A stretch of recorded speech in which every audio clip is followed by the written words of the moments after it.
Hello everyone, welcome to my channel maths vibe. आज हम discuss करेंगे रियल एनालिसिस का क्वेश्चन। पार्ट सी में पूछा गया। क्वेश्चन आईडी है 704097। क्वेश्चन है, let f be a function from R to R be defined as f x is equals to 1/4 plus x minus x square given a belongs to R. Let us define the sequence x n by x naught is equals to a and x n is equals to f of x n minus 1 for n greater than equals to 1. So which of the following statement are true? हमें एक function दिया गया है r से r में और function defined है 1/4 plus x minus x square और कोई एक a जो रियल नंबर है। सो हमने सीक्वेंस एक्स एन डिफाइंड की, x n is equals to f of x n minus 1।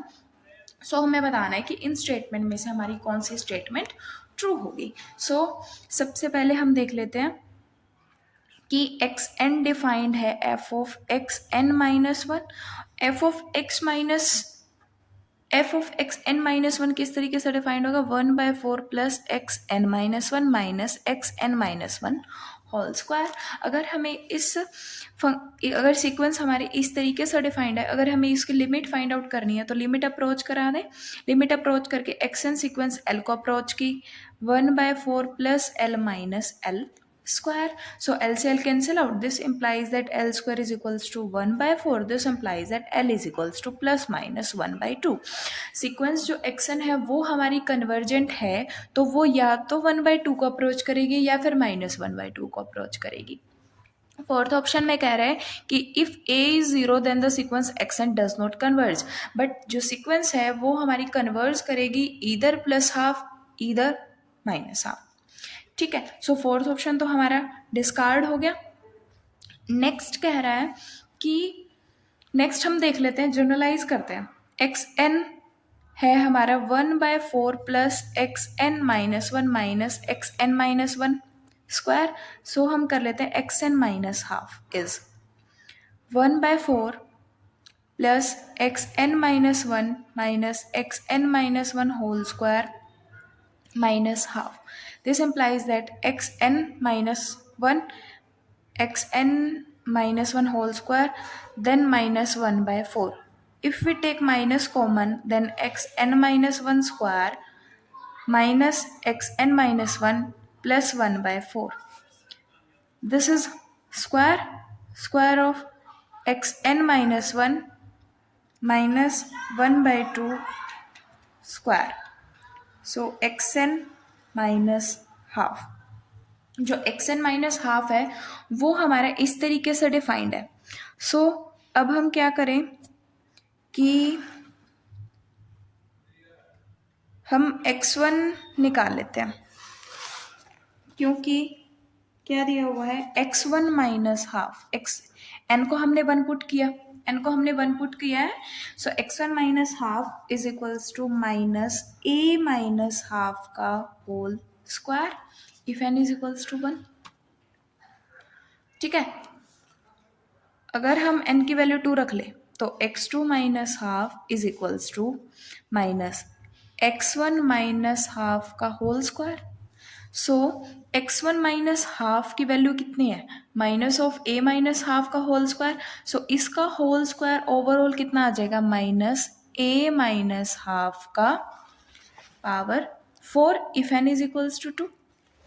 Next x3 minus half कितना आ जाएगा? माइनस x2 माइनस हाफ का whole square, that is minus of a minus half raise to the power 8 if n is equals to 3। So यहाँ से हमें पता चल रहा है कि जो एक्स एन माइनस हाफ जो होगा ना वो आएगा माइनस ए माइनस हाफ की power 2 raise to the power n। यहाँ पे 2 रेज टू द पावर 1 है, 2 रेज टू द पावर 2 है, 2 रेज टू द पावर 3 है एंड सो ऑन। जो हम जनरलाइज करेंगे so x n minus half की जो वैल्यू आएगी minus a minus half raise to the power 2 raise to the power n। ये हो जाएगी जब हमारी ये वैल्यू हो जाएगी। सो यहाँ से हम ये एनालाइज कर रहे हैं कि जो एक्स एन है वो हमारा हाफ को कब अप्रोच करेगा। हाफ को जब अप्रोच करेगा जब ये वैल्यू क्या होगी हमारी जब ये वैल्यू हमारी 0 को अप्रोच करेगी, ये वैल्यू हमारी कब 0 को अप्रोच करेगी, जब ये जो वैल्यू है वो हमारी लेस देन 1 होगी। अगर ये लेस देन 1 होगी, उसकी पावर है 2 raised to the power n, as n tends to infinity this value approaches to 0. So if a minus half जो मॉड्यूलस वैल्यू वो 1 से लेस देन होनी चाहिए। इवन वी कैन से अगर a की वैल्यू हाफ के equal भी हुई तो भी 0 को अप्रोच करेगी। यहाँ से पता चला कि if a is equals to 1/2,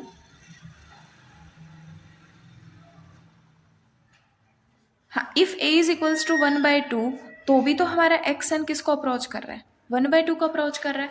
सो हमें यहाँ से पता चला कि जब a minus half less than equal to 1 होगा ना, तो हमारी जो xn है वो हाफ को अप्रोच करेगी, डेफिनेटली करेगी। सो यहाँ से हमें क्या पता चला, modulus of a minus half lies between 1 and -1, a lies between 3/2 and -1/2। इसने बोला for every a belongs to -हाफ से 3/2 जो xn सीक्वेंस होगी वो हमारी हाफ को अप्रोच करेगी। यहाँ से हमें ये चीज़ पता चली। सो हमारा थर्ड ऑप्शन कह रहे हैं कि xn converges for every a belongs to the open interval half, 3/2 and it converges to half. Third हमारा करेक्ट हो गया। फर्स्ट में कह रहे हैं कि if a is equals to 0 then xn converges to half. a is equals to 0, जो a is equals to 0 value है वो इस इंटरवल में ही लाई कर रही है, और हर a जो भी इस इंटरवल में लाई कर रहा है उसके लिए जो सीक्वेंस है वो हमारी हाफ पे कन्वर्ज कर रही है। सो फर्स्ट ऑप्शन भी हमारा करेक्ट हो गया। सेकेंड ऑप्शन हमारा इनकरेक्ट है क्योंकि फर्स्ट करेक्ट है। सो करेक्ट ऑप्शंस हैं हमारे 1 and 3। Thank you.